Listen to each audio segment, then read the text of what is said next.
Bonsoir, bonsoir, bonsoir, bonsoir, bonjour, bonjour, bonjour. Bonjour la grande famille, bonjour EHP Média, bonjour les aînés, bonjour Bakulutu, bonjour Basakoli, bonjour Bareverana Baevek, bonjour Batu nyonso oyo bamesana kolanda biso na nzela ya etandaike tolobi kimia na nzambe ya likolo ezala partage na bino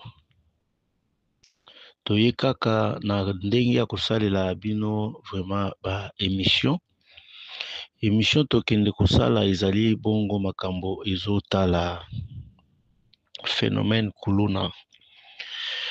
kuluna nayebi te tokolobela yango nini.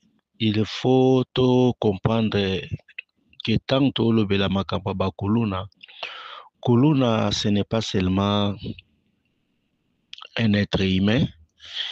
C'est lui qui porte les machettes, qui porte les couteaux, qui porte tous les outils qui sont tranchants. Mais Kuluna, c'est d'abord premièrement un esprit. Pour Nanine Tolobi, c'est d'abord premièrement un esprit parce que eloko esalaka ke mutu akende kopose ba acte mutu asala makambo eza d'abord source d'alimentation ou ezali na kati ya mutu. Donc la source qui alimente la personne. Et cependant que mutu azalaka alimenté déjà par la pensée. Alors derrière toute pensée, il y a toujours un esprit. Il y a toujours un esprit oyo etindaka mutu asala likambo ezala likambo ya mabe to likambo ya kitoko ezalaka d'abord un esprit. Alors soki tozali kolobela phénomène kuluna to comprendre que kuluna c'est tout un esprit. C'est tout un esprit. Alors, parce que pendant ce moment, nous sommes sans ignorer que le gouvernement a déjà commencé à traquer vraiment ces gens qu'on appelle les Kuluna.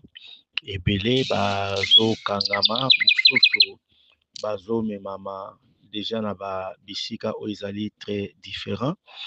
Mais nous ne devons pas aussi ignorer le fait que ceux qui Kuluna Ezali en même temps aussi un esprit. Alors là, il faudra combattre de deux manières. Combattre de deux manières, c'est-à-dire que combattre de manière physique et combattre aussi de manière spirituelle. Quand vous avez des grands problèmes, il faut toujours avoir des grands moyens. Et quand vous avez des grands problèmes et vous avez des petits moyens pour pouvoir vous en sortir, alors les grands problèmes vont vous submerger. Les grands problèmes vont vous avaler.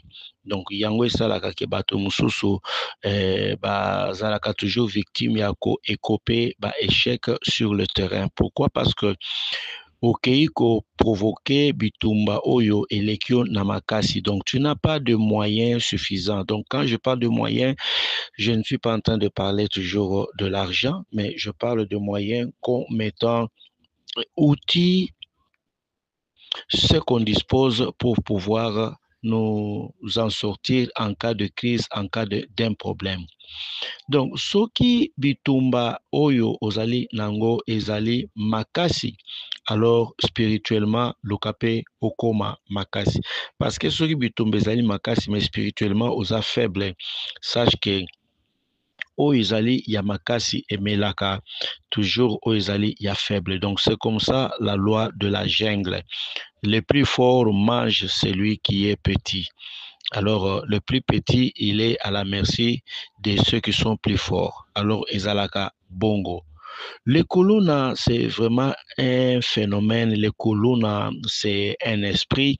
Ndenge kaka touti koloba, la bonne manière ya ko traiter makambo oyo.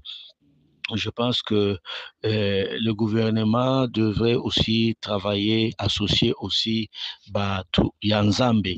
Alors, il devait ajouter aussi les moyens spirituels, si je peux les dire, pour na ko silisa phénomène Oyo Kuluna. Alors, la vidéo que vous allez suivre pendant ce moment est longue. Il y a moi na mobile oyo vous allez komona auti kosala dégâts donc akati mutu machette na ndenge moko ya kosakana te, akati na mutu, akati na lipeka, akati pe na maboko, asisi kaka wana te, a attaqué lisusu ba parti mususu ya nzoto. Donc kuluna wana ndenge bozomona na kati ya bilili aza déjà appréhendé, donc bacheye déjà maboko.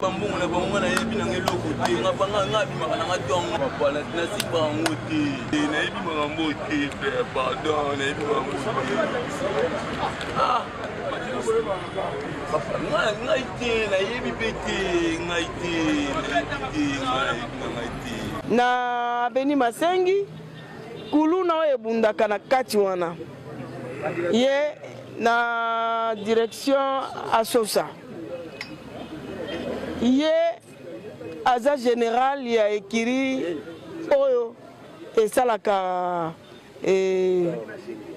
kuluna place wana akutani na monsieur bazaki mibale bazobongisa moto na bango bapapi bango na muninga na ye bapapi poza na mukongo aza l'hôpital gravement malade ye Abedashu na ebite soki azaka Abedashu soki kombo ya mama na ye na tata na ye bapesaki ye soki azaka kombo na ye mipesa Abedashu na ebite nde akendaki mpona kokata taba na ye oyo bana oyo bazi na bango na Gambela bayaka nde kobotola chaque fois mingi na Masengi likolo so baye kobotola kaka bana mike wana garage basalaka na Masengi wana balandaka bango pe lobi lisusu na ntongo na lamuki na 1100 francs na poche na ngai mpiaka masa na nga benga 9h na se mbula ya kozwa moto nakei nazwi moto na se mbula na yango mpe ntina pale mbula ti esili ba 12h na bimi nabuli na nga mpe do 19h tozokusa 20h fo tokutana na Masengi na masa na nga wana nakekuta ide ape na Masengi do Masengi ka première parcelle na masosana natie moto na kwa masa ke sumba mega kana Masengi wana ya gauche siko nga fai na nga moto na tie mokongo ndeka na tanga mbongo bemita kotanga boye kuna bdala abani koganga nga na kufi na tala ga boye bakate na machete do ndenga kiti na moto pona sunula na nga moto na kima ndesiko moko na yo ya betinga plaque a yemta beta ko machete ye betinga plaque ko beta betinga plaque na petre équilibre ba moko na koyi plaque ya ngwana lichette ya ngwana abenga ngo plaque abetinga lichette wana na petre équilibre na zonga sima boye na glisser abakisu ya mibale ndina bari ezwinga a musapi ofana kota radio obukana musapi moko bayisinga fana kota scanner bona kingo na kingo itoi ndi wana okirista na bari geno yango babeti ngai alobi ke yo okoseli ye makambo aza pembeni na yo okoyebiseni nga na akoseli makambo ndeni nga nayebi ye te bamoni ye nde na action oyo aye kosala ngai na mokuse nde bakataka Abedashu te eza kombo eza kombo na nga te nawa ndeni preno na nga te bon toza ebele papa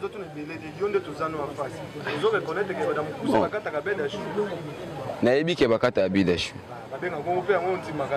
babenga nga Abedashu na ntima yango pardon tina musala nga final vambano na diaso Gambela na signe mo 44 na kuma na société puis na journal lobi na tikala ko ma société journal lobi na ute musala zongi ba 19h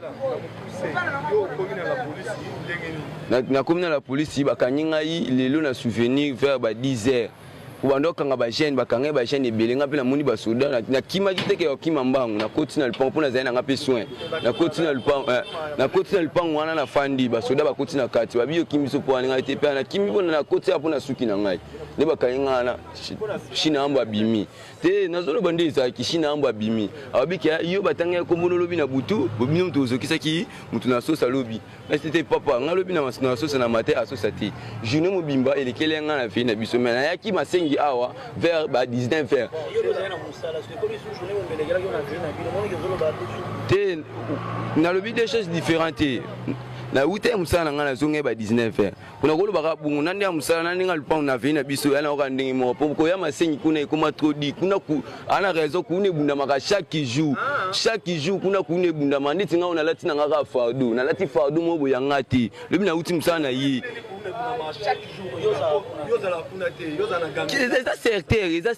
eza secteur zo bundisa kuna eza masengi na mabeka biso to mo lataka ba berboy yeyo aza mwana muketo yebi quand même non moni na yebi aza mutali bon matin na yo azo reconnaître que olata ki varese ya jaune puis bakangi ope ozana kilota jaune te varese ya jaune eza ngati eza pe leki na ngana latango lelo na tongo lobi na lataki te lobi ya za moi si lobi na tongo na lobi na lataki kilote ya blé te na lataki kilote ya blé na bras cassé ya pembe o na latango na tongo lelo tongo na sokoli na tongo lelo na lati bras cassé wa jeune eza complet na lipapa na nga sika na somba ki lobi ya leki na nga ya mwasi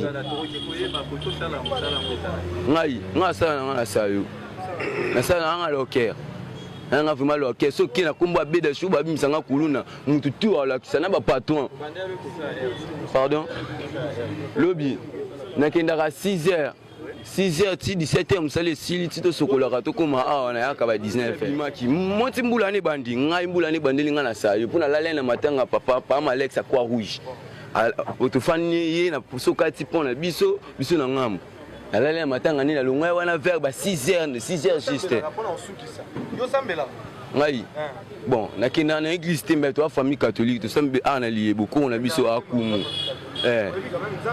na yebi quand même nzambe bon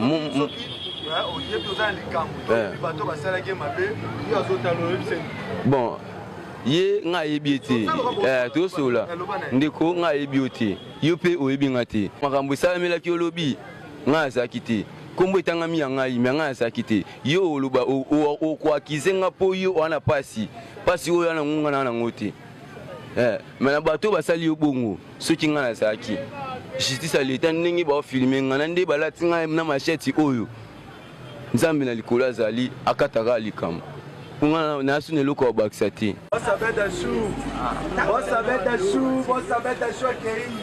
batie déjà maboko mais est-ce que tango azali kosala bongo c'est pour dire qu'il n'a pas l'information que les colonnes sont arrêtés. Non, il a vraiment l'information. Il a vraiment l'information que les colonnes sont arrêtés. Mais maintenant, et là qu'on est allé pousser que akende kosala bongo. Et là qu'on allé kotinda akende kosala bongo, allez-y comprendre que c'est la force qui l'habite, la force qui est en train d'habiter dans cet homme, dans ces garçons qu'on appelle Kuluna. C'est pourquoi Tolobaka toujours que penser et zalaka et lokomoko nakati ya muto, penser zalaka nde bombe, penser zalaka bombe. Pourquoi? Parce que penser zalaka nde poison ya makasi koleka ba poison nyonso oyo mokili ekoki koyeba lelo parce que tango penser na yo ezali mabe ata bakangeli yo na kati ya ndako balobi ke awa lokola tokangeli na kati ya ndako makambo nyonso ekoma bien nzoto nde ekozala enfermé mais penser na yo soki eza ya mabe eko finir toujours par porter les fruits, kobota vraiment mbuma.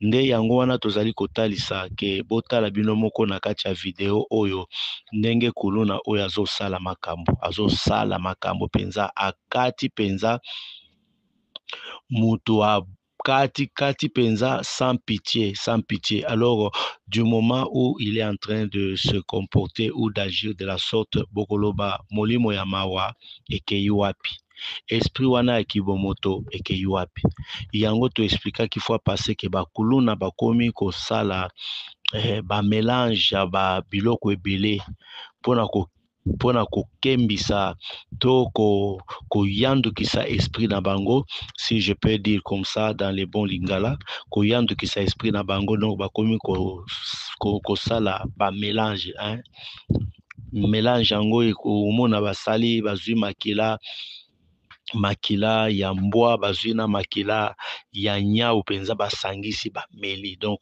le sang frais le sang frais, je voudrais dire.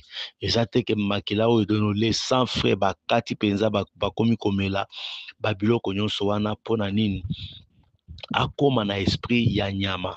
Akoma na esprit ya nyama, esprit oyo ya mawa elongwa, conscience oyo ekoki kotalisa eke likambo eza mabe elongwa. Donc quand il est en voie de couper, qu'il puisse seulement couper. Quand il est en voie de tuer, qu'il puisse seulement tuer.